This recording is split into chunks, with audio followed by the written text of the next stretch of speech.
பத்தி தப்பு கணக்கு போட்டுட்டேன். நான் ஆரம்பத்துல உன் மேல வெறுப்பா இருந்ததெல்லாம் உண்மைதான்.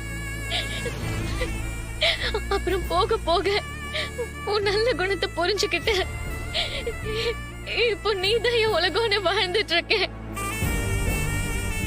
நீ இல்லாத வாழ்க்கையை என்னால நினைச்சு கூட பார்க்க முடியல. அம்மா தெரிஞ்சோ தெரியாமலோ எனக்கு பண்ண நல்ல விஷயம்னா உன்னை எனக்கு கல்யாணம் பண்ணி வச்சதுதான். ஒருவேளை அவங்களே நம்மள பிரிக்கிற மாதிரி சூழ்நிலை வந்தா அடுத்த நிமிஷமே நான் உயிரோட இருக்க மாட்டேன். ப்ளீஸ் என்ன புரிஞ்சுக்கோ. இனிமே என்ன தள்ளி வைக்காத. என்னால முடியல.